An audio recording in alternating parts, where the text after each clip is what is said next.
tout le monde. Thank you very much, and Happy New Year, everybody. As you know, Canadians are suffering. We have 1.5 million Canadians eating at a food bank in a single month. Reports of students living in homeless shelters because they can't afford the now $2,000 for average monthly rent. The cost of a mortgage payment is now a larger share of an average Canadian paycheck than at any time in recorded Canadian history. Some people are going to food banks asking for help with medical assistance and dying, not because they are sick, but because they are too poor and life is too miserable to go on. Why is inflation so exorbitant now? Well, the answer is the cost of government is driving up the cost of living. $500 billion of inflationary deficits has bid up the cost of the goods we buy and the interest we pay. Now, the Liberals will tell you it was all necessary, but we know that 40% of new spending in the last 2 years was not linked to COVID, according to the Parliamentary Budget Officer. We also know, according to the Auditor General, that about $30 billion of the COVID spending was questionable and $4 billion at least was wasted. One example, of course, is the ArriveCan app, whereby $50 million of contracts went to shady companies for questionable work. Some of the companies didn't do any work at all other than to recruit other companies that supposedly were to do the work, and that work was badly done because the app in the end did not even work. Now, on top of that, we learned that the Liberal government has given 30 times more money in contracts to the Liberal-linked firm McKinsey than did the prior Conservative government. Recent reporting has shown neither the company nor the government is willing to explain what the money was for. $66 million in core government contracts and tens of millions of dollars of other contracts from Crown corporations. One unnamed immigration public servant said that he or she did not even know what they got for the money. $25 million went to that department. And what did we get as Canadians? What are the results of this management company's ingenious work? Well, 2.1 million immigrants wait in the queue. Over 1 million are waiting beyond the acceptable legal timeframes. So we want to know what all this money was for. We also want to know about the outsized influence of this company in the operation of our government and our democracy. The company is under investigation for its involvement in politics and government in France. They've had to pay financial penalties for their role in facilitating the sale of opioids into the United States of America that helped deliver a massive drug overdose crisis that is now spread into Canada. And then finally, the director, former director of this company, managed to get himself the gig as our ambassador to China. So it's time for Canadians to get answers. We need to know what this money was for, what influence McKinsey has had in our government. And it is time for Canadian taxpayers to have answers to these questions. Poilievre government will bring answers and bring accountability. We will spend dollars to deliver good services to Canadian citizens who pay for them, not to give juicy contracts to powerful multinationals. And we will give Canadians back control of their lives and their government by ensuring that it is Canadians through their elected officials that make accountable decisions, not powerful multinationals with their own agendas imposing them on government decision makers. Thank you very much, and I now welcome your questions. Your MPs refused to. You didn't talk about the committee and what you're calling for today. Thank you. Her question was whether this will require a public inquiry. What I said is that the committee inquiry will be public. She correctly stated that she was asking about something like the Gomery Committee Commission, which would be a full public inquiry.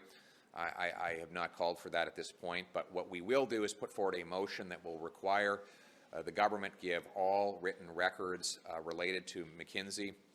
That includes contracts, conversations, records of work done, meetings held, text messages, email exchanges, everything that the government has with the company since taking office should be made public so that we can study all of these facts and hold the government accountable. Who knows where that might lead? Maybe we'll learn things that will require a bigger inquiry, but at this point, we think the Government Operations Committee is the right place to carry out this investigation. The Trudeau government has increased the cost of consultants, but also the cost of the public service. Would you, if you were in charge of the government, would you reduce one or other, or both? Well, we're definitely going to be reducing the cost of consulting.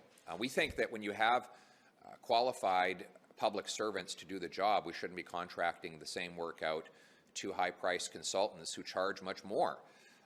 You know, these consultants can charge hundreds of dollars an hour. By contracting everything out, you end up paying more. And so we would like, as Conservatives, we intend to bring more of that work in-house and use the expertise that our public servants have. What the reporting on the McKinsey controversy showed over the last several days is that the public servants believed that they could have done the job themselves. And then they had these, you know, these aliens from outer space coming in and presenting them with a bunch of PowerPoint presentations and fancy charts and graphs that produced no value and interrupted the work of our core public service. I think we need less of these PowerPoint presentations and more actual work and delivery of service to the people on the ground. Thanks, everybody. This is the same committee that in October made a very similar request for all the ArriveCan documents, and that committee is only just finding now that they're getting stonewalled. They're not getting the identities of the subcontractors. So you're starting this whole process again, slightly different topic, but why, you know, what's your response to how they reacted to the October one, and how do you think this is going to be any different? That's a good question, and Conservatives are going to work hard to hold the government accountable. We're going to team up with opposition parties who have a combined majority on that committee to force the government to release the information both on ArriveCan contractors and on McKinsey. Canadians deserve answers and how their dollars are spent, and we'll make sure they get those answers. Thank you very much.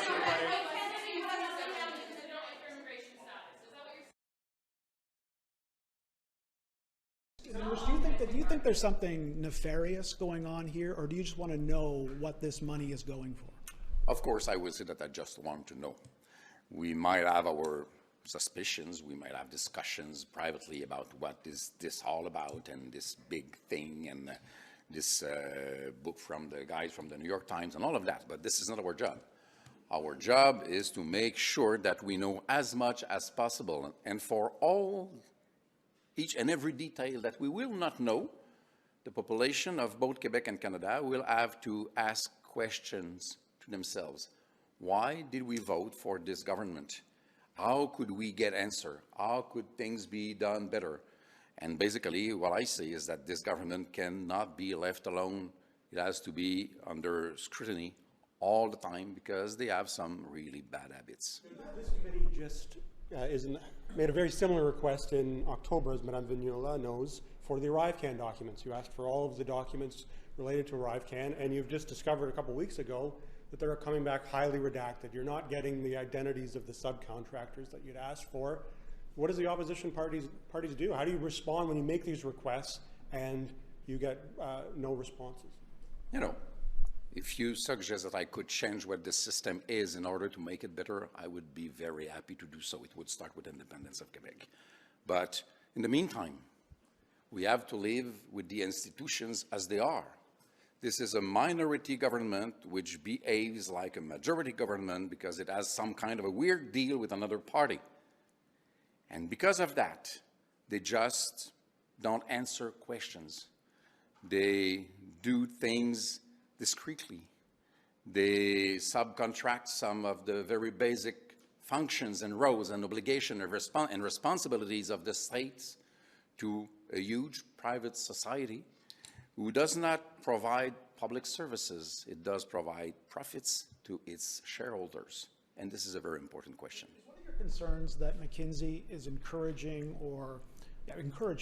the government to boost immigration levels because of Dominic Barton's involvement in that Canada Century business and that kind of thing?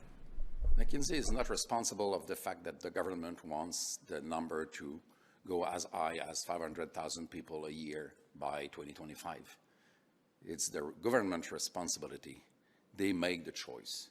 They will have to carry it politically. If somebody does give you a bad advice, you are responsible for having taken the bad advice. This is the situation of the government.